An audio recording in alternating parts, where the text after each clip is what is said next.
लोगों का संस्कृत तृतीय पाठ का सिंहानुचराणाम कथा जो हितोपदेश नामक नीतिपरक पुस्तक से लिया गया है, जो अपनी बाल कथाओं और नीतिपरक उपदेशों से जन साधारण को शिक्षित व संस्कारित करती है।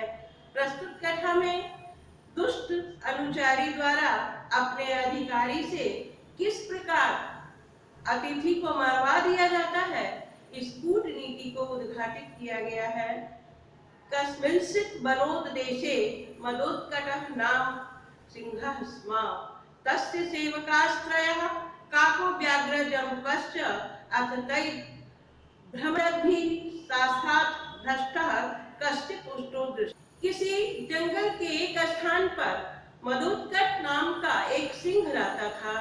उनके 3 सेवक थे, काक, व्याघ्र और जम्बू। वहां पर एक ऊंट आया, काफिले से अलग हो चुका था। वह आया और उससे पूछा कि कुतो भवानुगातः, आप कहाँ आए? उष्ट्रः तां दृष्ट्वा वृत्तान्तम्, ऊंट उन्हें देखकर अपने आत्मा के वृत्तांत को कहा। मित्रैः सह उष्ट्रं प्राप्य सिंहेन तम् उष्ट्रम् अभयवाचं दत्त्वा सिंहकर्ण इति नाम कृत्वा स्थापितः। मित्र के साथ वह सिंह के पास गया और वहां पर सिंह ने उसे अभयवाचं दत्त्वा, अभयवाच यानी उनको अभय दान देकर विश्वास दिलाया, क्योंकि वह सिंह था, उस पर विश्वास नहीं किया जा सकता था, इसलिए उसने विश्वास दिलाया। चित्रकर्ण इति नाम कृत्वा स्थापितः, और उसका चित्रकर्ण नाम भी रखा। कदाचित् सिंहस्य शरीर वैकल्यात् भूरि वृष्टि कारणात् च आहारम् अलीनस्ते अभवत्। कहा कि सिंह शरीर से लाचार और अधिक वर्षा होने के कारण आहार लाने में असमर्थ था। चित्रकर्णम एव तथा स्वामी व्यापादयति तथा अंगुष्ठ्याम, कहा कि मैं स्वामी का खाना लाने में असमर्थ हूँ। काक बोला, यह समय परीक्षीणः स्वामी पापम इति अपि करिष्यति, परीक्षा का समय है और ऐसी परिस्थिति में पाप भी हो सकता है। भूखा किम करोति पापम, भूखा कौन सा पाप नहीं कर सकता है, कर सकता है। इति संचितम सर्वे सिंहांतिकम जन्मो, ऐसा सोचकर सभी सिंह के पास गए। सिंहेन उक्तम आहारार्थम किंचित प्राप्तम, आहार कहाँ से प्राप्त होगा? तयुक्तम यत्नात् अपि न प्राप्तम किंचित, लगता है कि यत्न करने से भी भोजन प्राप्त नहीं हो सकता है। तदा सिंहेनोक्तम कोऽधुना जीवनोपायः, सिंह बोला कि अब कौन सा उपाय किया जाए जीवन जीने के लिए?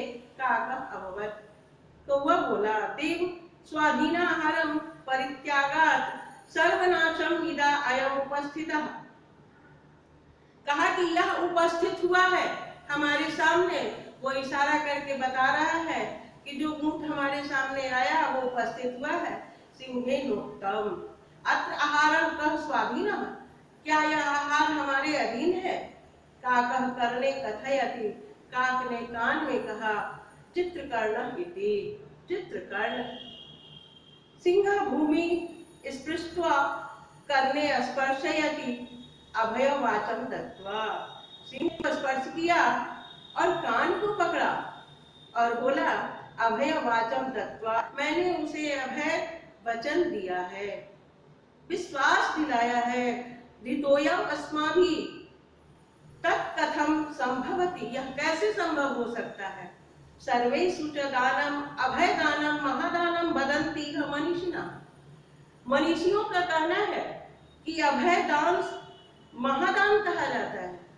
काकः अभवत् नासो स्वामिना व्यापायि दत्तव्य, किंतु अस्माभिरेव तथा कर्तव्यम असौ स्वदेहदानम अंगीकरोति। कहा कि नहीं, ऐसा नहीं हो सकता, ये हमारा कर्तव्य होता है, हमारे सामने है। स्वदेहदानम अंगीकरोति, यह अपने देह को दान कर चुका है। सिंह तत्सुत्वा तूष्णीम स्थितः, वह चुपचाप इन बातों को सुनता रहा।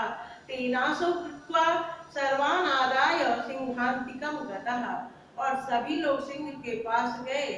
अथ काकोक्तम, कहा देवा यत्नात् अपि आहारो न प्राप्तः, यत्न से भी आहार प्राप्त नहीं हो सका।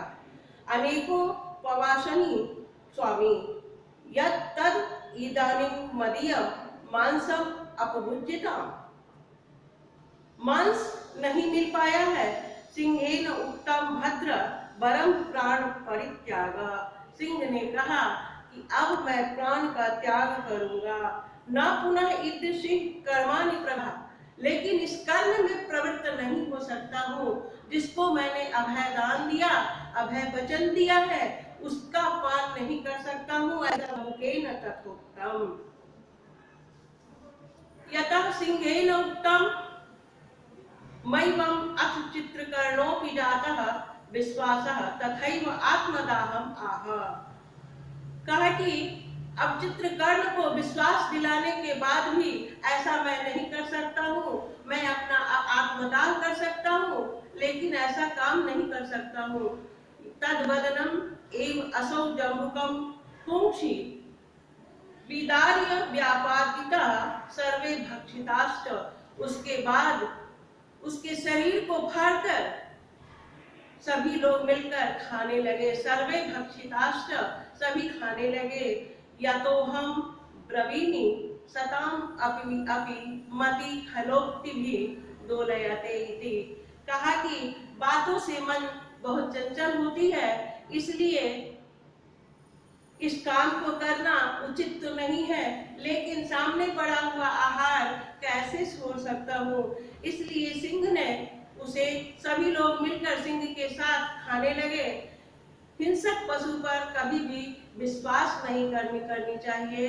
इस पाठ से हमें यही शिक्षा मिलती है कि जो हिंसक है उनके ऊपर विश्वास नहीं करना चाहिए, क्योंकि सिंह ने भी पहले विश्वास दिलाया था, अभय दान भी दिया था, लेकिन बाद में पास में पड़ा हुआ जो आहार था वो छोड़ न सका और सभी लोग मिलकर उसे खा ही गए। इसलिए नदी नाम शस्त्र पाणी नाम नखी नाम श्रृंगी नाम तथा विश्वासो नैव कर्तव्य स्त्री सुराज कुलेषु च। इन लोगों पर, नदियों पर और शस्त्रधारियों पर और नाखून वाले जानवरों पर और सिंग वाले जानवरों पर, हिंसक पशुओं पर कभी भी विश्वास नहीं करनी चाहिए, क्योंकि इस पाठ में भी यही बताया गया है कि अतिथि को मरवा दिया जाता है।